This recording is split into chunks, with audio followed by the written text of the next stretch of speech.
Hello friends, कैसे हैं आप सभी लोग। उम्मीद है सब लोग बढ़िया होंगे और अच्छे से क्लास 10 की प्रिपरेशन कर रहे होंगे।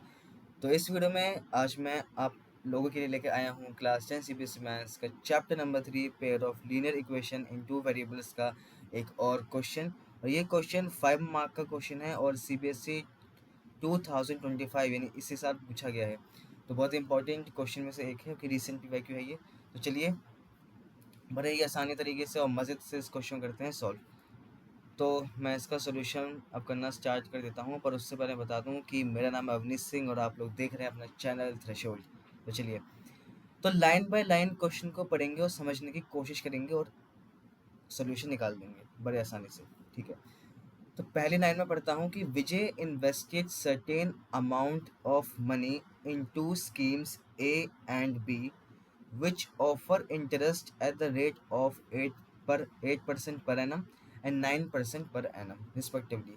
यानी कि विजय ने कुछ अमाउंट इन्वेस्ट किया है दो स्कीम्स में। ठीक है, तो यहाँ पे स्कीम ए और स्कीम बी मैं लिख लेता हूँ। ठीक है, ये दो स्कीम्स थी, तो दोनों में विजय ने कुछ जो मनी है वो इन्वेस्ट किए हैं, कुछ पैसा जो है वो इन्वेस्ट किया है।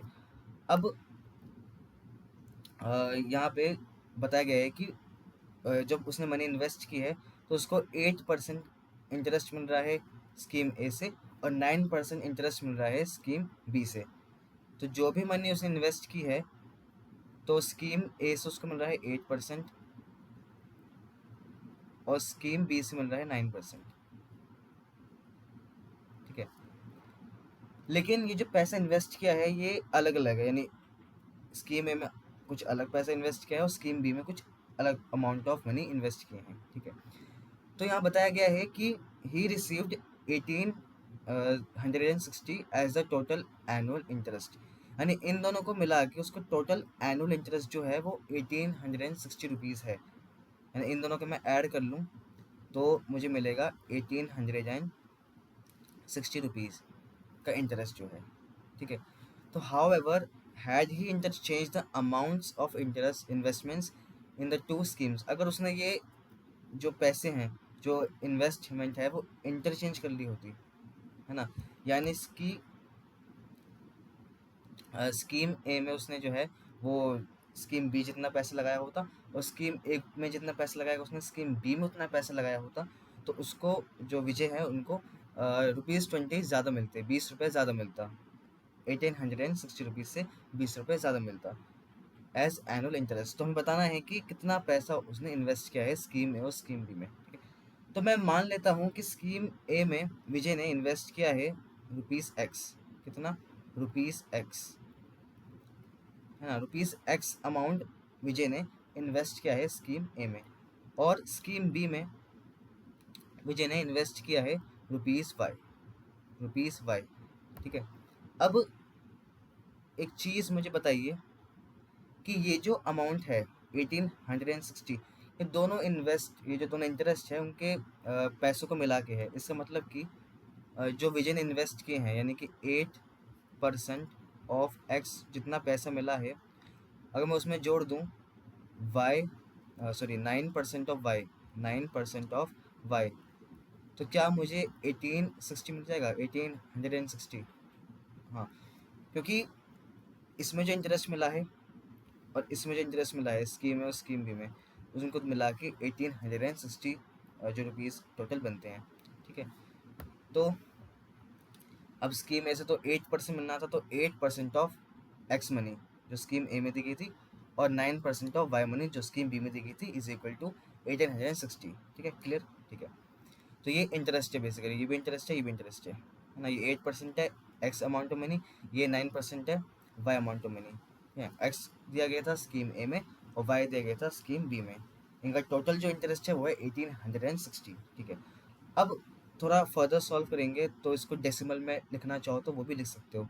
That means 0.08, 0.08 of x plus में 0.09 ऑफ वाई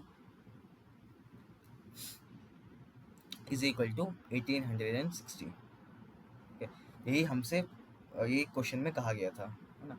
अब क्वेश्चन में एक और चीज़ दी गई है, तो ये मेरी इक्वेशन 1 बन चुकी है ना, ये इक्वेशन मेरी 1 बन चुकी है। अब देखते हैं इक्वेशन 1 बन चुकी है, तो इक्वेशन 1 तैयार है, ठीक है। अब दूसरी बात क्या कही गई है क्वेश्चन में कि अगर जैसे कि विजय ने स्कीम ए में x amount of money invest किया है और स्कीम बी में y amount of money invest किया है, तो अगर विजय इसका उल्टा करता, यानी स्कीम ए में वो y amount of money invest करता और स्कीम बी में वो x amount of money invest करता, तो उसको 20 रुपये एक्स्ट्रा मिलते as compare to this case, है ना। इसका मतलब कि 8% ऑफ वाई, है ना। ये तो कहा गया कि अगर एक्स की जगह वो वाई करता ए में और वाई की जगह वो एक्स करता बी में मनी इन्वेस्ट, तो उसको 20 रुपीज़ एक्स्ट्रा मिलेंगे। तो ये तो साफ साफ बात है कि स्कीम में से उसको 8% मिल रहा है, तो 8% अब उसे वाई अमाउंट ऑफ मनी मिलेगा, 8% अब वो उसे वाई अमाउंट ऑफ मनी पे मिलेगा। तो 8% of y amount of money plus में 9% of x amount of money is equal to 1880, ठीक है। ये 20 रुपये एक्स्ट्रा मिलने थे, फालतू मिलने थे, है ना, ज़्यादा मिलने थे। तो ये बात तो साफ साफ है कि 20 हम ऐड ऑन कर लेंगे as compare to previous amount, ठीक है, ठीक है। तो 1860 में हम लोगों ने 20 को ऐड किया है और 1880 रुपीज़ अब हो गए हैं। तो फर्दर इसको डेसिमल में हम सॉल्व कर देंगे, तो जब करेंगे तो हमारा बनेगा 0.08y 0.08y प्लस में 0.09x इज इक्वल टू 1880, ठीक है। तो ये हमारा बन गया है दूसरी इक्वेशन, ठीक है। हमारी दूसरी इक्वेशन यहाँ से तैयार हो जाती है। अब कुछ नहीं करना है, अब बस हमको इन दोनों इक्वेशंस को सॉल्व करना है, हमारा आंसर आ जाएगा, ठीक है। तो मैं इन दोनों इक्वेशंस को ज़रा एक साथ लिख लेता हूँ, ताकि मैं इसमें कुछ भी ऑपरेशन परफॉर्म करना हो मैं आसानी से कर सकूं। तो मैं पहले इन दोनों को लिख लेता हूँ एक साथ। तो पहली इक्वेशन है मेरी 0.08x प्लस में 0.09y इज इक्वल टू 1860, ठीक है। अब दूसरी इक्वेशन है मेरी 0.08y प्लस में 0.09x इज इक्वल टू 1880। तो ये मेरी इक्वेशन दोनों हैं एकदम एक साथ लिखी हुई, ठीक है। अब यहाँ पे हम देख सकते हैं, यहाँ पे हम देख सकते हैं कि ये जो x है और जो y वेरिएबल है, इन दोनों का जो कोफिशिएंट है वो सेम है, दैट इज़ 0.08। और यहाँ पे जो x और y है, यहाँ इनका कोफिशिएंट सेम है, दैट मीन 0.09, है ना। और ये तो है ही जो टोटल अमाउंट है। तो जब भी ऐसा हो कि x और y के जो दोनों इक्वेशन में कोफिशिएंट सेम हो, मतलब इंटरचेंज हो, देखिए यहाँ जो x का कोफिशिएंट है वो यहाँ पे y का बन चुका है, और यहाँ जो y का कोफिशिएंट है यहाँ पे x का बन चुका है ना। तो जब भी ऐसा होता है तो देखो, अब एक तरीका है कि हम या तो इसमें सब्स्टिट्यूशन लगाएं। अब सब्स्टिट्यूशन लगाओगे तो भाई कैलकुलेशन इतनी मुश्किल बन जाएगी, आप सॉल्व नहीं कर पाओगे, एरर के चांसेस हैं। दूसरी बात है कि भैया एलिमिनेशन लगाना, तो एलिमिनेशन आप लगाओगे पर उसमें कुछ कॉमन भी तो होना चाहिए, एक्स या वाई के जो कोफिशिएंट है वो सेम तो होने चाहिए कम से कम। साइन वाइन तो चलो हम हैंडल कर लेंगे, तो सेम तो हो, पर यहाँ मुझे सेम भी नहीं दिख रहे, और सेम बनाने के लिए मुझे इंटू करना पड़ेगा, कुछ मल्टीप्लाई करना पड़ेगा, फिर मेरा जो इक्वेशन है वो बहुत ज़्यादा कॉम्प्लेक्स बन जाएगी, डिफ़िकल्ट बन जाएगा, बहुत हैवी कैलकुलेशन हो जाएगी। तो इस स्थिति में हम क्या करते हैं, ये मेरी इक्वेशन है 1, ये मेरी इक्वेशन है 2। तो एक बार क्या कीजिए, कुछ नहीं करना, एक बार इक्वेशन 1 को प्लस कर दो इक्वेशन 2 के साथ, ठीक है।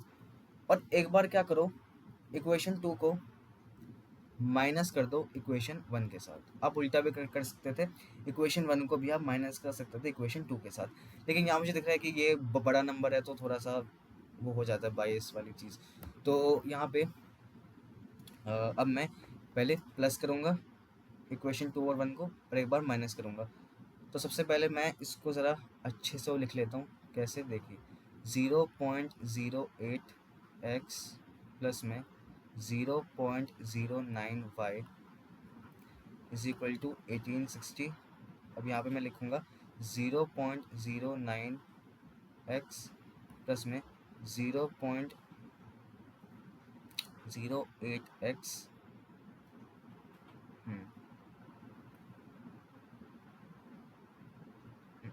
सही वहाँ y आना था, sorry, y is equal to 1880, 0.08y is equal to 1880 है ना। अब x एक साथ आ चुके हैं, y पे एक साथ आ चुके हैं। ये इसलिए क्योंकि बस थोड़ा मुझे पता चल जाए, थोड़ा एडिशन और सब्ट्रैक्शन में थोड़ा सा मुझे आसानी हो जाए, ठीक है। तो यहाँ पे पहले मैं ऐड करता हूँ। जब मैं ऐड करूँगा इन्हें, तो ऐड तो मैं वैसे यहाँ भी कर सकता हूँ, ठीक है। तो यहाँ पे ऐड कीजिए, तो 0917 0817 सही, हाँ 9817 माफ़ी, तो ये हो जाएगा 1, तो 0.17x प्लस में अब यहाँ पे फिर से 17 0.1 इज इक्वल टू, अब मैंने ऐड कीजिए तो 000 8 10 6 14 8 8 16 17 एंड दिस इज 3 3740। अब मुझे कुछ कॉमन देखना है। कॉमन क्या देखूंगा मैं, देखिए अब इसमें से कुछ कॉमन निकल रहा होगा ज़रूर। तो यहाँ पे तो यहाँ पे देखिए मेरा जो है 17 बाहर निकल रहा है, ये भी 17 ये भी 17 है, हालांकि पॉइंट में है, पर मुझे ऐसा लग रहा है कि 17 ज़रूर यहाँ से बाहर निकलेगा, तो मुझे 17 को बाहर निकालना पड़ेगा। तो इससे, तो इसमें क्या करूँगा, 17/100 प्लस में यहाँ पे x प्लस में 17/100 यहाँ पे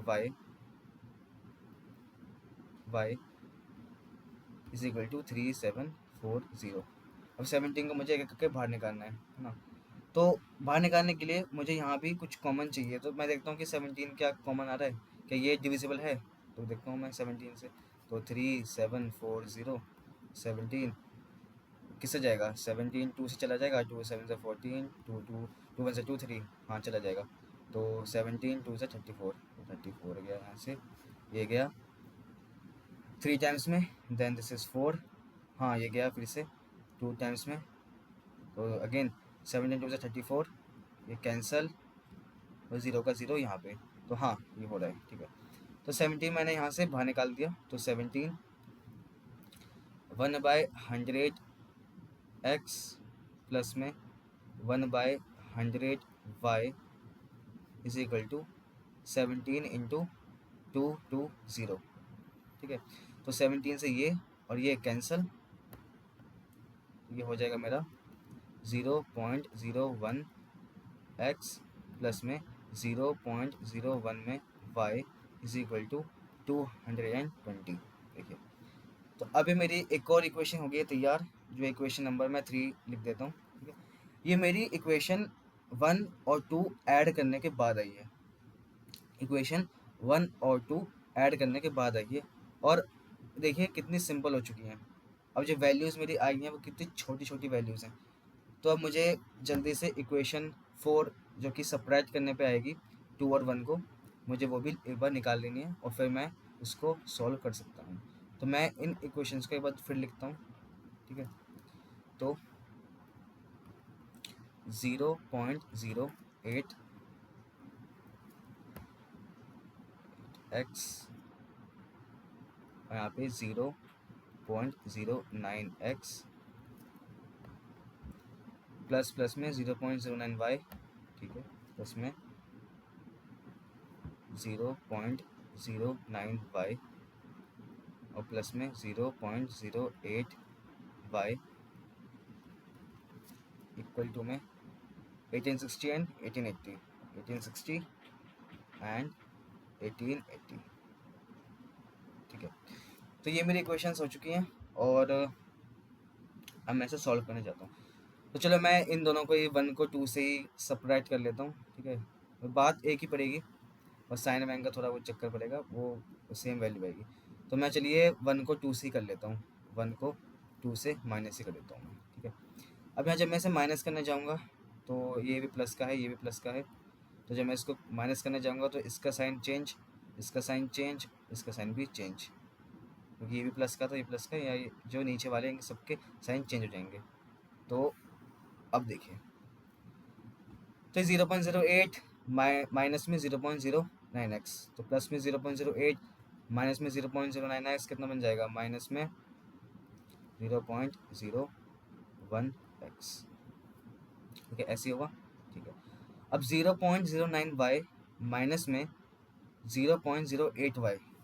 ठीक है, 0.09y माइनस में 0.08y, तो बन जाएगा मेरा प्लस में 0.01y। अब यहाँ पे 1860 माइनस में 1880 कितना हो जाएगा, माइनस में 20। बहुत बढ़िया। अब देखिए, अब मैं लिखूँगा इस इक्वेशन को थोड़ा और सिंप्लीफाइड फॉर्म में। ठीक है, तो साइन में थोड़ा एडजस्ट हो जाए, तो माइनस का 0.01x प्लस में 0.01y इज इक्वल टू में माइनस का 20। अब ये 20 मैं इधर भेज देता हूँ, तो जब उस साइड भेजूँगा, सॉरी माइनस साइन में उस साइड भेजूँगा, तो क्या बन जाएगा, साइन चेंज सबके। जब ये माइनस साइन इस तरफ जाएगा तो सबके सब साइन क्या हो जाएंगे, चेंज हो जाएंगे, ये भी चेंज, ये भी चेंज, तो बस चेंज कर दो। तो प्लस में 0.01x माइनस में 0.01y इज इक्वल टू में 20। ये मेरी आ गई है इक्वेशन नंबर 4। और ये इक्वेशन मुझे इक्वेशन नंबर 1 और 2 माइनस करने से मिली है। मैंने 1 को 2 में से माइनस कर दिया। ठीक है, तो अब ये जो मुझे दो इक्वेशन मिली है ना, ये जो दो इक्वेशन मुझे मिली हैं 3 और 4, अब ये थोड़ी सिंप्लीफाइड इक्वेशन है। ठीक है, अब ध्यान दीजिए, गौर कीजिए कि ये इक्वेशन सॉल्व करना ज़्यादा आसान है या फिर ये जो 2 और 1 इक्वेशन है ये सॉल्व करना ज़्यादा आसान है। Of course 3 and 4 is more easier than 1 and 2। तो बस अब इन दोनों इक्वेशन को मैं लिख लेता हूँ एक साथ और फिर चलो फिर सॉल्व करेंगे इकट्ठे बैठ के। तो इक्वेशन 3 है हमारी 0.01x प्लस में 0.01y इज इक्वल टू में 0.01x plus 0.01y is equal to 220। तो 220 और इधर आएगा हमारा 0.01x माइनस में 0.01y इज इक्वल टू में 20। अब क्या करोगे, देखो ये कोफिशिएंट सेम है, ये प्लस माइनस में है, इससे अच्छी बात और क्या हो सकती है कि सेम कोफिशिएंट मिल जाएं और एक्स या वाई के और साइन भी अपोजिट मिल जाएं। तो ऐसी स्थिति में ज़िंदगी काफ़ी आसान हो जाती है, पॉजिटिव हो जाती है, तो इसलिए प्लस करते हैं कि पॉजिटिव का साइन प्लस होता है और ये उड़ जाएगा प्लस लगाते ही, और ये हमारा हो जाएगा 0.002x ना, ये ऐड होंगे तो 0.02x इज इक्वल टू में 240 होगा ना। हाँ, अब कुछ नहीं करना है भाई, अब तो बस वैल्यूज़ ही आएंगी। तो 0.02x is equal to 240। That means कि इसको नहीं, इसका ये डेसिमल पहले हटाओ, तो जब हटाएंगे तो क्या होगा, 2 अपॉन में 100 x इज इक्वल टू 240। अब कुछ नहीं करना है भाई, इधर उधर वैल्यूज़ करनी है और वैल्यू है x की वो आ जाएगी। तो x is equal to 240 into में 100 अपॉन में 2। अब कृपा करके 100 को मत काटना क्योंकि ये फिर मल्टीप्लाई करना पड़ेगा, फिर इसको इससे अच्छा इसको काट दो। तो 2 1 2 एंड 2 120 240, तो आंसर आ जाएगा x इज इक्वल टू 12,000। ठीक है, यानी कि विजय ने स्कीम ए में 12,000 रुपीज़ इन्वेस्ट किए थे। ठीक है, अब बी में भी तो निकालना है कि स्कीम बी में कितना इन्वेस्ट किया, यानी वाई की वैल्यू निकालनी है। तो बस एक बार अगर एस की वैल्यू आ जाए या कोई एक वेरिएबल की वैल्यू हमें मिल जाए तो दूसरे वेरिएबल की वैल्यू निकालना कितना मुश्किल काम है, ये बताइए, आसान काम है, कर दो भाई। किसी भी वैल्यू में पुट कर दो x के वैल्यू को। तो मैं इक्वेशन नंबर 4 में कर देता हूँ, आप चाहें तो 3 में भी कर सकते हैं, करके देख लेना वैल्यूज़ जो हैं वो सेम आएंगी। तो यहाँ पे अब मैं इक्वेशन नंबर 4 का यूज़ करते हुए y की वैल्यू को फाइंड आउट करूँगा। तो अब जब मेरी वैल्यू आ गई तो मुझे एक स्टेटमेंट लिखनी है, एक लाइन लिखनी है कुछ शब्दों की कि now put x is equal to 12,000 in equation 4। ठीक है, अब ये लिखने के बाद आपको 4 में ही डालनी है, आप 3 में नहीं डाल सकते कि हमने 4 लिख दिया है। तो अब मैं 4 में डालूँगा तो 0.01 x माइनस में 0.01 y 0.01 y is equal to में 20, यही है ना? यही है। अब मुझे ऐसा लग रहा है मुझे ना इसको अब फ्रैक्शन में सॉल्व कर लेना चाहिए, तो मैं इसको फ्रैक्शन में सॉल्व कर देता हूँ। तो 1/100 x, तो x की वैल्यू कितनी थी 12,000, तो 12,000 माइनस में 1/100 y इज इक्वल टू 20। ठीक है, अब यहाँ पे मैं इसको काट लेता हूँ। तो जब मैं इसको रिड्यूस करूँगा तो ये ज़ीरो कैंसिल, ये ज़ीरो कैंसिल, तो मेरे पास बचा 120। तो 120 माइनस में 1/100 y इज इक्वल टू में 20।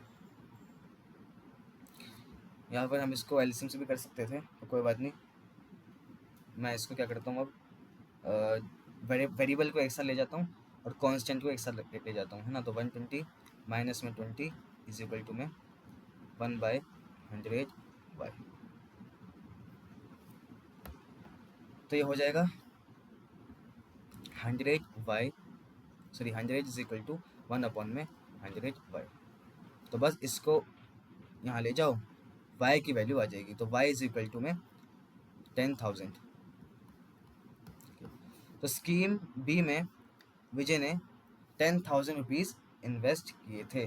तो हैंस अब ये स्टेटमेंट ना, ये जो स्टेटमेंट है ये लिखना ज़रूरी है इन बोर्ड एग्जामिनेशन, क्योंकि ये एज अ लाइफ स्टेटमेंट मानी जाती है। इसके बिना क्वेश्चन अधूरा लगता है एग्जामिनर को, और वो इस स्टेटमेंट के नंबर ज़रूर काटता है। आधा काटे चाहे काटे, काटता ज़रूर। तो ये स्टेटमेंट लिखना कृपया ना भूलें। तो ये स्टेटमेंट है, सो विजय देखो Vijay invested rupees 12,000 in scheme A and rupees 10,000 in scheme B. बस इतना लिख दीजिए, आपका जो है सॉल्यूशन हो जाए। ठीक है, तो फाइनली हम लोगों ने ये पता लगा लिया है कि विजय ने जो है स्कीम में कितनी अमाउंट इन्वेस्ट किया था। तो हंस हमें आंसर मिल चुका है 12,000 for scheme A and 10,000 for scheme B. तो इसके साथ साथ हम लोगों ने इस क्वेश्चन को सॉल्व कर लिया है बड़े आसानी से, और मैंने आपको बड़े आसानी से और सिंप्लीफाइड फॉर्म में क्वेश्चन कराया है। और मैंने आपको ये रिड्यूस करना भी पता है कि अगर आप यहाँ पे कि हमने एलिमिनेशन से किया है, और हमने इस इक्वेशन को थोड़ा सा रिड्यूस कर दिया है, क्योंकि अगर आप इससे करते ना तो भाई फिर तो पता नहीं आ पाती वैल्यू की नहीं, ये भी नहीं पता। खैर, तो ये दिक्कत वाली बात होती है ना, क्योंकि आपका जो सोल्यूशन होता है, जो कैलकुलेशन होती है वो लंबी हो जाती है। यहाँ पर आसानी से देखिए हम लोग निकाल लिया, देखिए बड़ी आसानी से हम लोगों ने निकाल लिया है। देखिए यहाँ पे y की वैल्यू और ऊपर x की वैल्यू, है ना।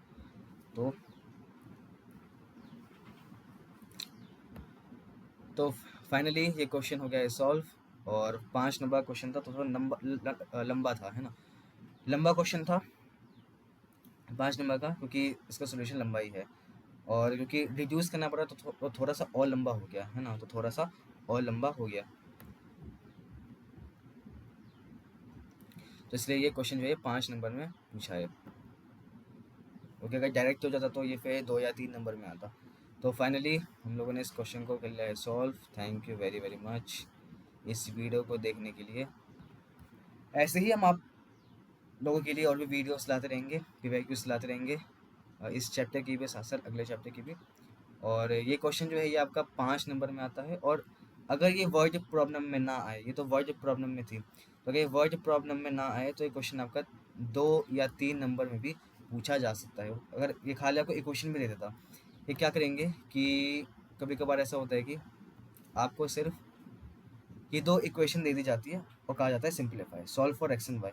तो ऐसी स्थिति में आप लोगों का ये जो क्वेश्चन है ये 2 या 3 नंबर का हो जाता, क्योंकि ये एक वर्ड प्रॉब्लम के फॉर्म में दिया गया था, तो ये 5 नंबर का बन गया। ये थोड़ा लंबा भी खिंच गया, थोड़ा लंबा खिंच गया इसलिए।